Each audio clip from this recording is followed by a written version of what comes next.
Welcome into No Punt Intended, presented by Club Fantasy. I'm your host, Joe Zollo. It is our fifth episode of our 2025 A Look Inside series, and we are going to the Sweet South.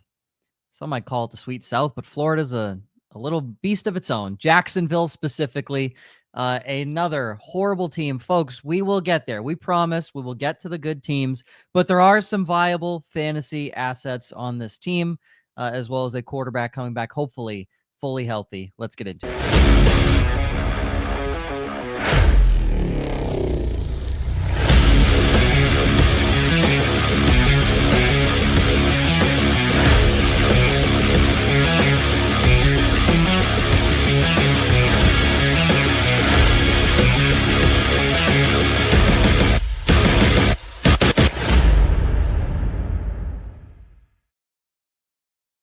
Welcome into No Punt Intended, presented by Club Fantasy. Three of us for the A Look Inside series. Oh, why'd that get flipped? That was weird. This No, I know. I didn't recognize that because I was too busy doing the intro. I didn't recognize that was like that. Very strange. Was not like that before. Gentlemen, it's Jacksonville week. It is. Or day. I mean, we're spending 20, 30 minutes on this. 4-13. New coach, new offense. That head coach is going to be the play caller as well. When has that ever gone poorly for a first-time head coach? Couldn't be anybody outside of Andy Reid, pretty much, and Sean McVay. This is going to be an interesting little setup here. So before we dive into it, promo code WOFF on Underdog. Don't gamble on this team. Let me tell you right now. Do not gamble on this team. That is a fact. Gamble against them. You'll win a lot of money. WOF, free pick, first time deposit up to $1,000. All right.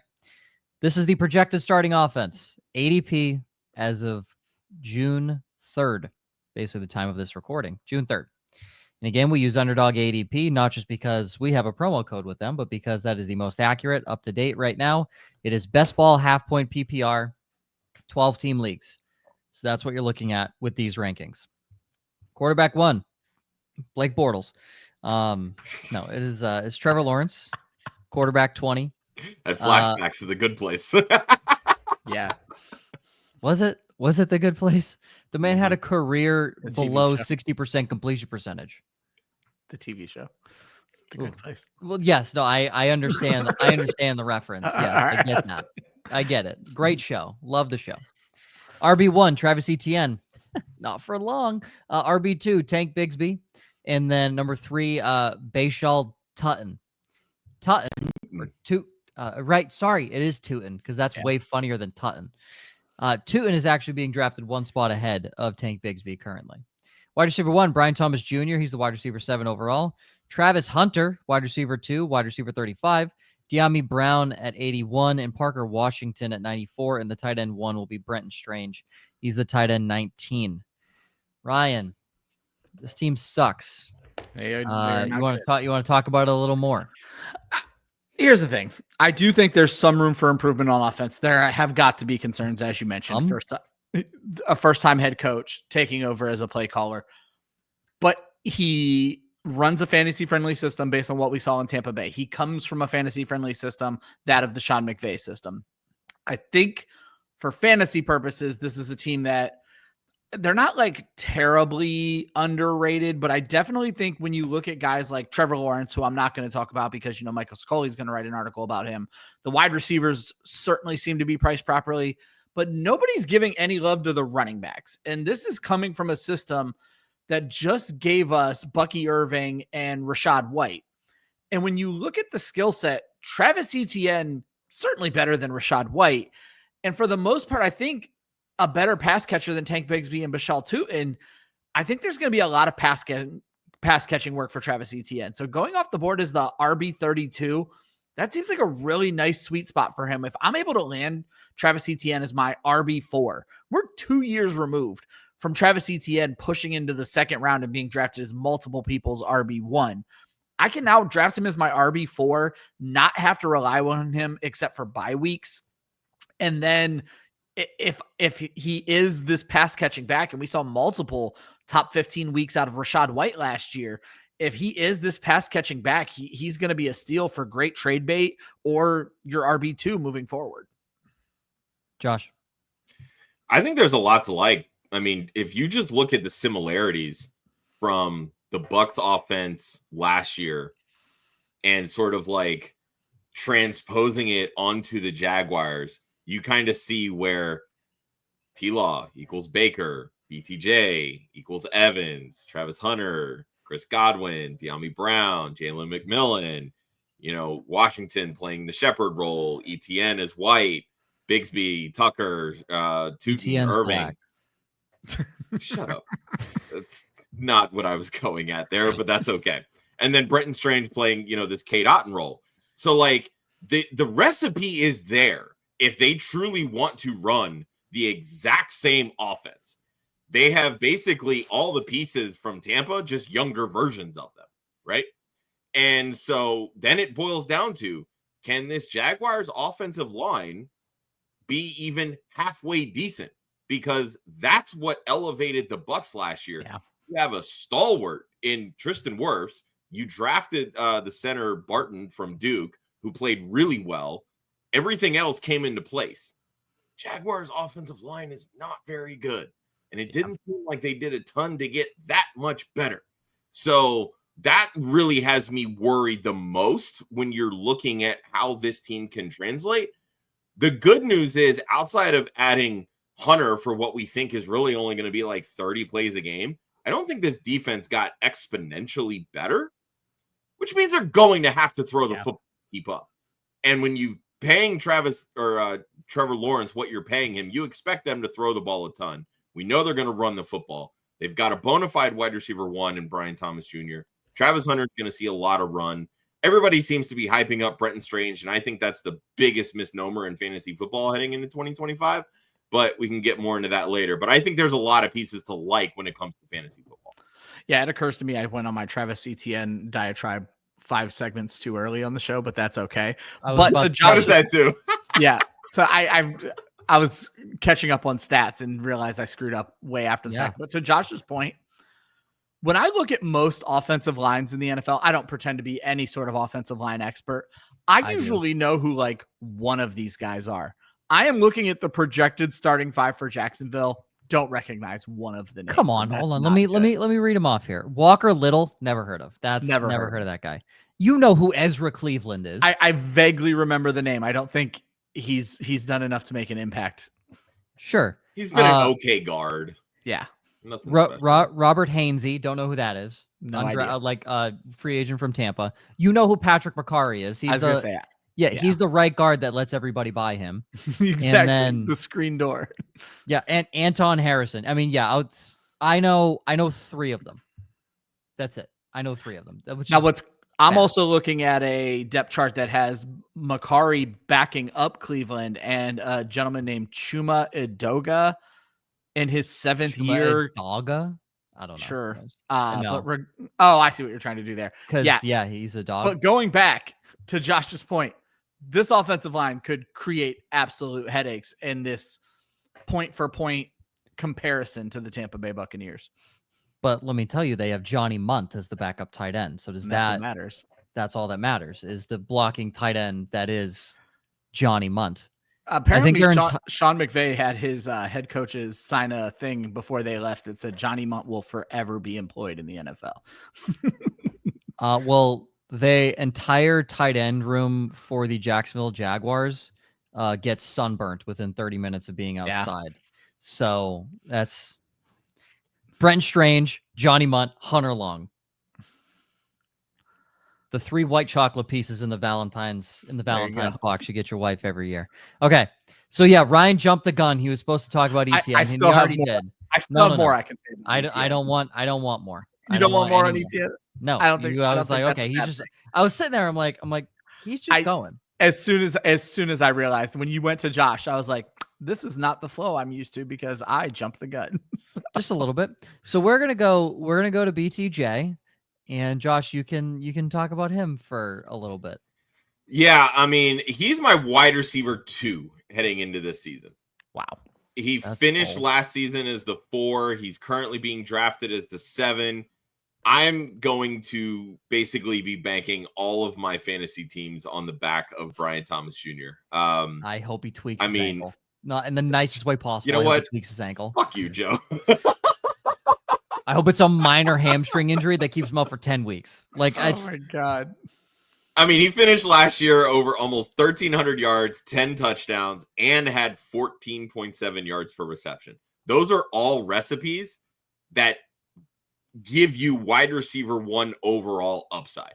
Now you put him in a system to where at 2 different stretches last year, Liam Cohen had the overall wide receiver 2 in his system. Chris Godwin from weeks 1 through 6 was the wide receiver 2. Mike Evans from weeks 12 to 18 after coming back from the hamstring was the overall wide receiver 2. If Brian Thomas Jr. is healthy all year, he's going to be probably at minimum the wide receiver 2. Let's just call a spade here. Yeah. When Cohen was the offensive coordinator for the Rams in 2022, yes, it was a very disappointing season. But Cooper Kupp also averaged almost 11 targets per game that year. So if we know that Travis Hunter is going to be used a lot as a wide receiver in this offense. But you don't spend what they spent to get him if you're not going to use him on defense. So there is a variable that could suggest that Travis Hunter isn't the wide receiver in year 1 that we want him to be. And if that's the case, that's going to mean even more targets for Brian Thomas Jr. If you read my wide receiver tiers article on our website, clubfantasyffl.com, the key proponents that I look for in a wide receiver: elite target share, elite touchdown production, elite yards per reception. These are all metrics that Brian Thomas Jr. has clear path to in 2025. He is a screaming value in the second round because he should be a first-round pick in fantasy football drafts. He is a first-round pick. He's the 110. When drafts start in August, he's going to be a second-round pick. What's interesting to me, thinking back to this system, rookies tend to have a really easy time succeeding in this system. We saw, obviously not directly Liam Cohen, but we saw Puka Nacua. We saw Cooper Kupp both pop as rookies. Jalen McMillan had a really solid year as a rookie in Tampa Bay. It took him a little while to get going, but rookies don't tend to struggle in this system, specifically looking at what we're going to be implementing here in Jacksonville, to where I don't know enough about Travis Hunter to know if he's just going to translate. So Josh, are you concerned that Travis Hunter is this end all be all? And then where does that leave Brian Thomas Jr. if Hunter is able to get in there and just grab the system right away? If Hunter's able to grab the system right away, that actually makes Brian Thomas Jr.'s job even easier. Okay. Let's be real here, because now defenses can't just put, a safety back to help the corner on Brian Thomas Jr. when he's running 70 yards for a touchdown. They have to account for Travis Hunter. It's the same thing that happened in Tampa with Godwin and Evans, right? They can operate as individuals, but they complement each other to where they can elevate each other. Even if Hunter struggles, Thomas is going to be force-fed, and he's good enough, big enough, and fast enough that he can get behind that double cover. And that's what I was kind of thinking is, which of these two, and I know you did your point-for-point comparison, but which of these two is truly going to play the Godwin role? It feels like they both belong on the outside.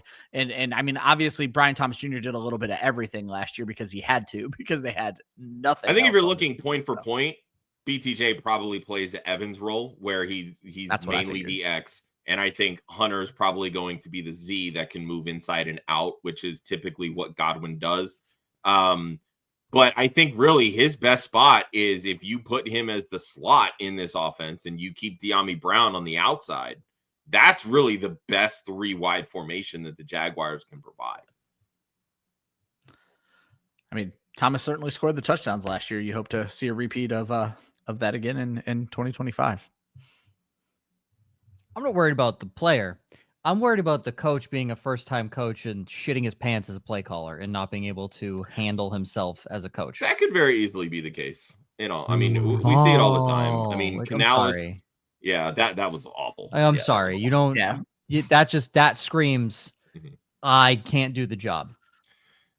Yeah, I mean, Dave Canales obviously struggled his first year. I mean, there was struggled his clear first year and a headache. half. Not for a year and a half. He struggled. Yeah, I mean, that's fair. I mean, they didn't have a settled quarterback situation. By all accounts, the Jaguars do, which will help.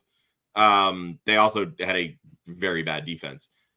The thing to me is, I think like Ben Johnson in Chicago is set up perfectly because he has somebody in Dennis Allen running that defense who's a former head coach that he can basically just say, you take care of the defense, I'm going to handle the offense.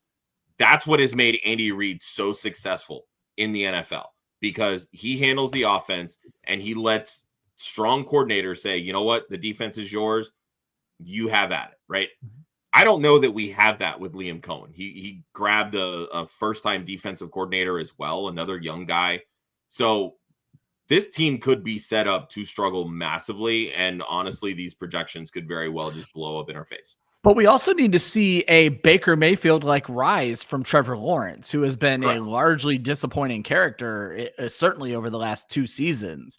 And so you need to see better play out of him as well. I was really surprised when I was looking at my projections for Trevor Lawrence. He's actually a really effective runner sometimes as well. He didn't do a lot of it last year, but still scored 3 rushing touchdowns. The year before went for over 300 yards and 4 touchdowns and almost 305 the year before that. So I think that's an element of his game because we obviously saw Baker running a little bit with Tampa Bay. I don't know if that's something we'll see more out of Lawrence, but it also seems like Baker has an easier job staying healthy than Trevor Lawrence does. To add on to the defense's bad point, starters, they have a different strong safety and a different nickel back. Yeah. That's it. They didn't do anything to really improve the defense. They have Travis Hunter listed as a backup. I'm sure he will start come week 1. But then it's Caleb Ransaw, the free safety, and then it's depth pieces at weak side, middle, linebacker, and another strong safety. I was gonna say, they still have a Luakon in the middle, so we know he can tackle. They've got good edge rushers in Allen Hines, and Trayvon Walker has actually been really good. A lot of people really aren't talking about him. Not good enough to mask a bad secondary. Again, I totally agree with that. Totally agree with that. They're good. They can get pressure. That's right. Obviously you need that from your starting defense. Yeah.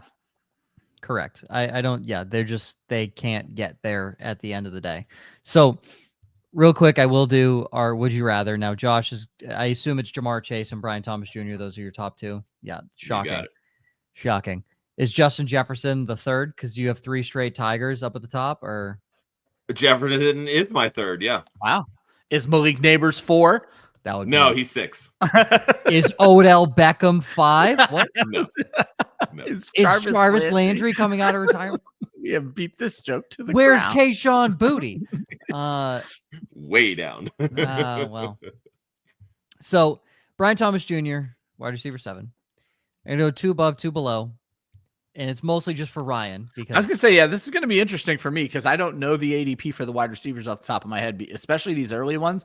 I've been going running back early in so many drafts. I don't even know when these guys go. So, yeah. Well, see, and that's the thing. And that's why I say I think you can probably come August when we're doing our redrafts, you can get Brian Thomas Jr. probably in the middle of the 2nd round. No, not with the guys below him. Yeah. No. So 2 above. Nico Collins or Brian Thomas Jr.? I was hoping he wasn't going to be there. So I do have Nico 1 spot ahead by a literal 10th of a fantasy point. I have them putting up the exact same season on the clock. I was actually just looking at this today because I posted my projections on Twitter today. On the clock, I think I would go Brian Thomas every single time, but my stats say to go Nico Collins. On the clock, I have them in the same tier, and I have BTJ about 13 fantasy points ahead. On the clock, I'm taking Brian Thomas Jr. Malik Neighbors or Brian Thomas Jr.? Ryan. Oh, it's Malik Neighbors. I'm very high on Malik Neighbors this year. He's my wide receiver 4. So we know Josh's answer.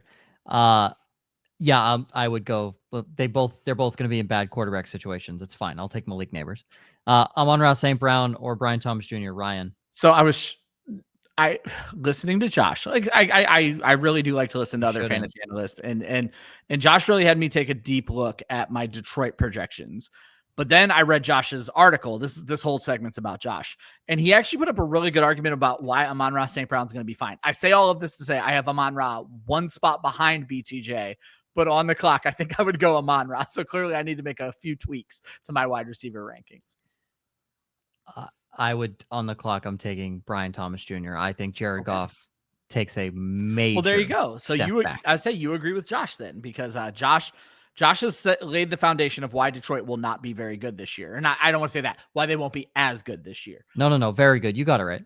But in your article, Josh, you actually make the argument why Jahmyr Gibbs and Amon-Ra St. Brown probably won't be affected by that. And so they're the two best pieces on that offense. To me, they're the ones that are going to be fine, even if their stats do take a little step back. Like, I do have Amon-Ra, like, I think he's my wide receiver 8. Like, he's in my tier 3 of the wide receivers because I have Chase literally in a tier by himself. Yeah. But with Amon-Ra, it's straight volume. But I think with the big step back that Jared Goff is likely going to take, he's not going to have that touchdown upside.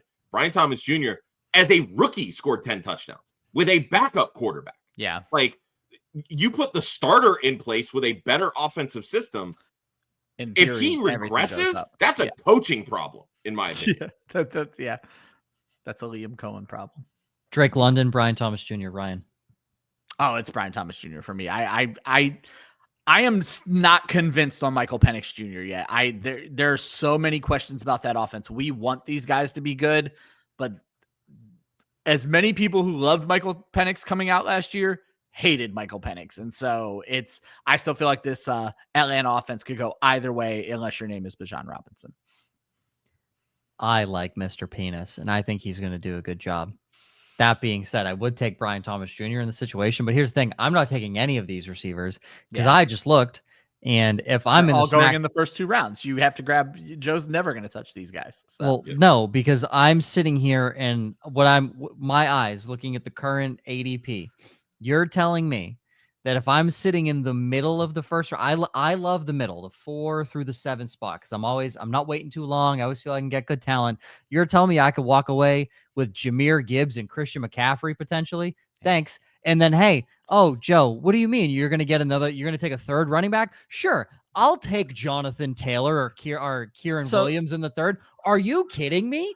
Please. So the real question is, Joe, the real question is, and maybe this isn't right for the Jaguars episode. We need to find the episode to fit this in, Joe. Who is our new Keenan Allen? Who is that 4th round wide receiver that we are happy is our wide receiver 1? Because Joe, you and I have been doing this year. It might be Garrett Wilson for that's Joe. true. I was gonna say, Joe, me and you have been doing this 3 running backs thing. 4th round, that's gonna be crazy work. Me and you have been doing this 3 running backs thing for a while because we've always had Keenan Allen or Mike Evans. Ryan, more let me for Mike Evans. Let me save you the headache, because at the very least I'm taking 2 running backs. At the very least, let me save you the headache, because they've been my guys, DJ Moore and Terry McLaurin. DJ Moore feels right.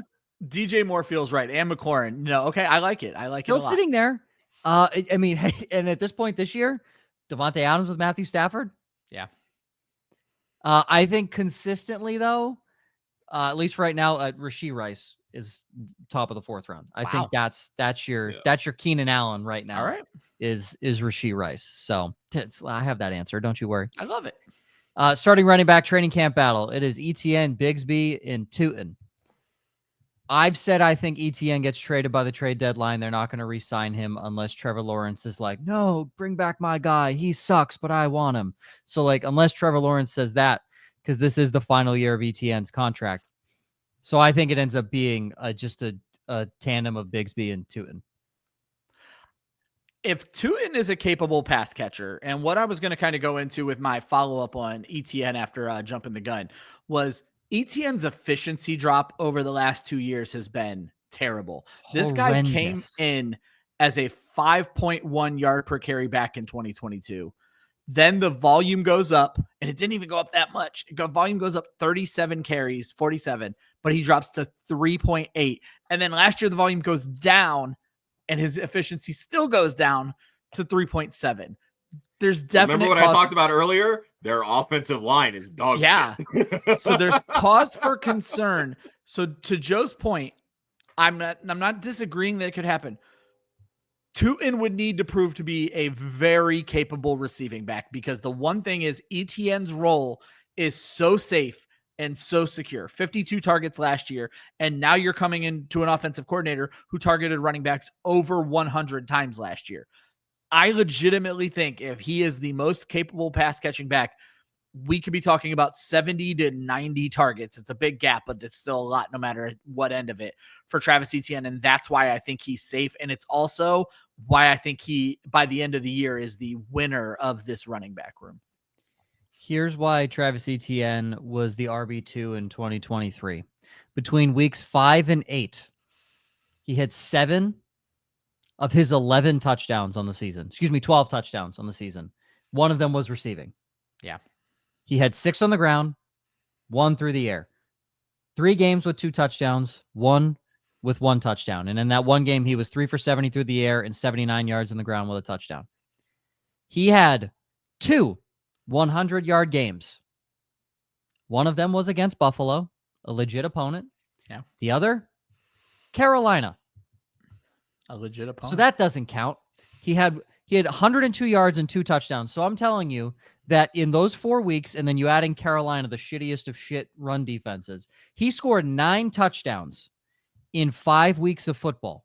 That means he scored 3 the rest of your fantasy season. And then last year, he scored 2 in 15 games. Yes. So I'm telling you, because I had Travis Etienne in 2023, and I told you last year, avoid him at all costs because that guy is horrible.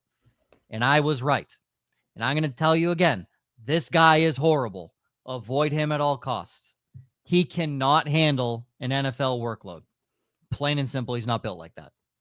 Again, I don't think he's horrible, but he's bad. I will say, I'm with you, Joe. I was screaming kind of before the season ended that I thought that the Jaguars would be smart to trade Travis Etienne. Honestly, before the start of the season, you're saying the trade deadline. The way that Liam Cohen is right now, first off, I don't buy any of it.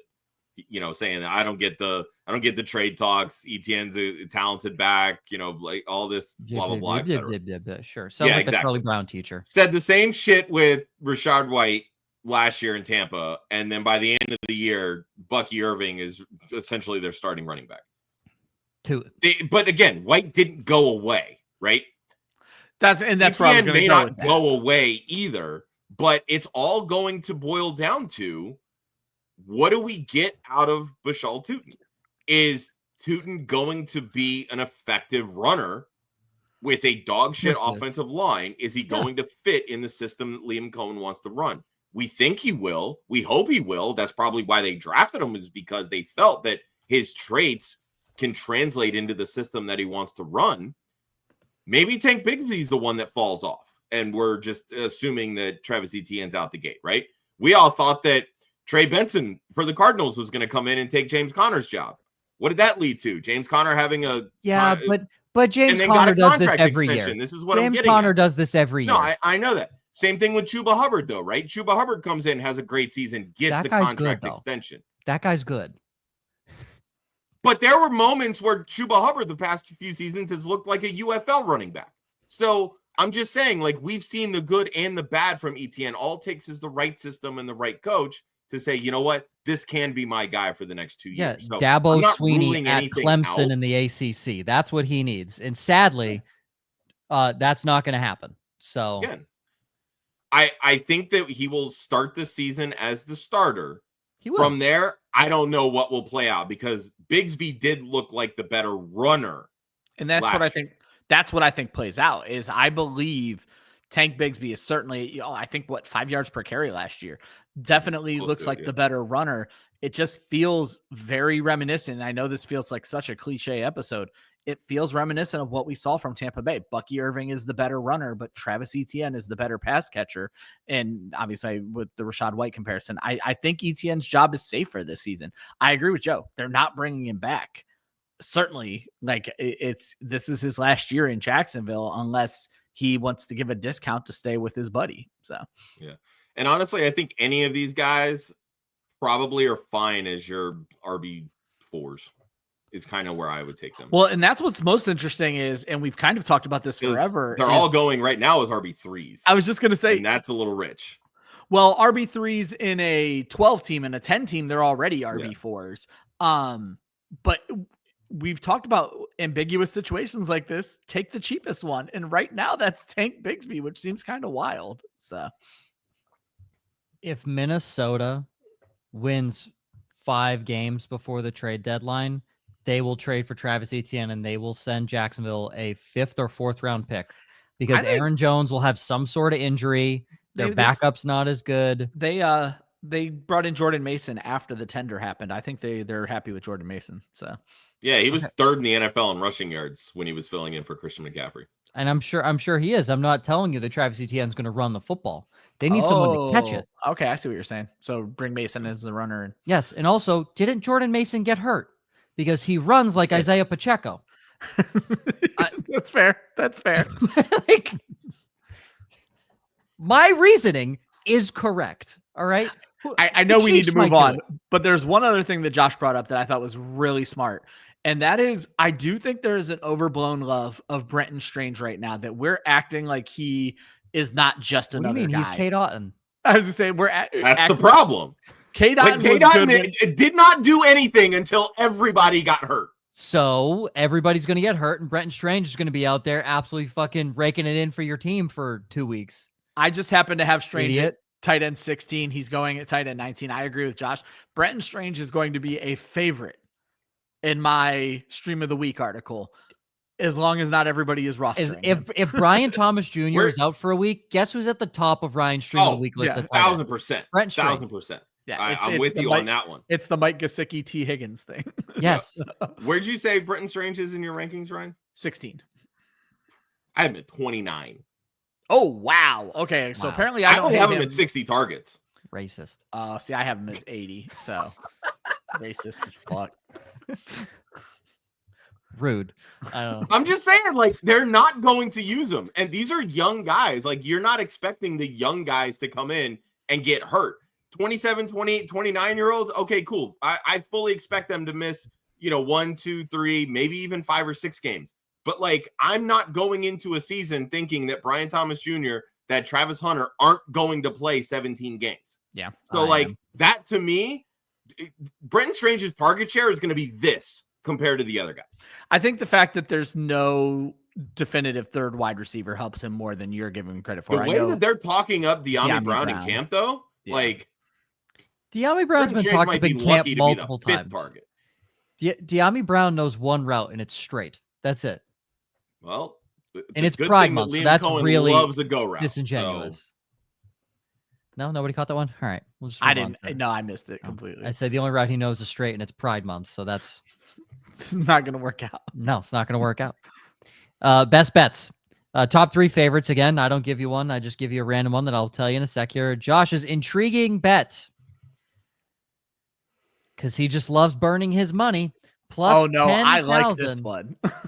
Plus 10,000 for Travis Hunter to win both Offensive Rookie of the Year and Defensive Rookie of the Year. I mean, let's be real. This is why he won the Heisman, because he plays on both sides. Yeah, he was not the best player in the country, in my opinion. No, that was Ashton Genty. There you go. That's my point. Like, he won it because he played both. If he comes in and plays both positions at a moderately high level, plus 10,000 is easy money to win both. He needs 1,000. He needs 1,100 receiving yards and 8 touchdowns on the offensive side. He needs at least 6 interceptions with 2 return for a touchdown on the defensive side. I think if he gives you 750 receiving yards and 4 interceptions, he can win that award. Nope, because Cam Ward's going to throw for 4,000, and he's the first overall pick. I was going to say 5 interceptions, so I was going to meet you guys in the middle. He needs to absolutely ball out. You have BTJ minus 110 over 6.5 receiving touchdowns. Yeah. And then the Jags plus 260 to win the AFC South. You say best offense in the division. I mean, it's the tallest midget. It doesn't really tell you anything. So, I mean, if you can get positive money on divisions like this, it's usually the way to go if you're just looking to build a little bankroll for next year. Don't put a lot of money on it, but $10 to win what? 36. Yeah, 30, I guess. Yeah, I mean, CJ Stroud's already dealing with injuries. They're breaking in a new offensive coordinator. At a certain point, somebody from the Sean McVay coaching tree is going to flame out. Maybe it's Nick Caley. Maybe it's not. Who knows? I mean, I'm just saying, I'm not putting all the eggs into Houston the way that some people are. I think Tennessee with Cam Ward could make a jump of some sorts. They're not going to be the worst team in the NFL again. But Daniel Jones. That's playoff winning quarterback, Daniel Jones. The only quarterback in the division to have won a playoff game. Oh, CJ Stroud won one. Did he win one? Yeah, first year. All right, well then Daniel Jones, CJ No, he won one last year too. He did not win one last year. Oh wait, yeah, because they played. Yeah, he's won a playoff game in back-to-back seasons. Yes, yeah. So yeah, they played a dog shit team. Still a 500 record, but they did play a dog shit team in that first round. Ryan, you have Trevor Lawrence most passing yards plus 2,500 on a small site, but 1,800 on FanDuel and DraftKings. Most in the league. Yeah. I looked at Baker Mayfield, 4,500 passing yards last year, 500 off of Joe Burrow's lead. This is a team, as we pointed out, much like the Cincinnati Bengals, aren't going to have a defense that's stopping anybody, and he's willing to throw the football. This is pretty decent money on something that I think is within the realm of possibility. Not within my realm. Not at all. And I will take the I'm going to take the over on Trayvon Walker's sacks. He keeps growing. I didn't like him when he came out. Still don't think he's elite. But when you play across, doesn't he have 10 plus in each of the last 2 seasons? I think so. So he's grown. But if he wasn't playing opposite Josh Allen, he's not getting 10 plus sacks. But the fact they have to worry about Allen, and then Devin Lloyd will sometimes get in there as well. I like the thought of Trayvon Walker being in there, and they added Emmanuel Ogbah, who's a really good pass rusher. They'll use him in third down situations. So I'll go Walker's over on his sacks. I think Vegas is going to lowball you maybe around like 9.5. And I think he does hit double-digit sacks this year, probably 12. So you won't hear a lick about it though, because they're going to be garbage time sacks and their defense is horrible, but he's going to get them. They'll be there. Yeah. Gentlemen, that is the Jacksonville Jaguars. And now next one will be Las Vegas Raiders. Yeah. Las Vegas, formerly known as the Oakland Raiders, baby. Formerly known as the Los Angeles Raiders. That they were. Formerly known before that. Wasn't Oakland, LA, Oakland, Vegas, right? I think so, yeah. Yeah. Somewhere along those lines. Formerly known as the between Oakland. all those 2 cities, yeah. Yes. But hey, why not? Now they're in a great place where they can't sell out a game at all. So that's fun. Talking about the Raiders next. Some very intriguing rookies in the backfield and some pretty good pass catchers, a la the tight end 1 from last season. And yes, the tight end 1 going into this current season. We'll cover that with the Las Vegas Raiders. Always remember, defense wins championship, offense wins fantasy football. We will see you on the next.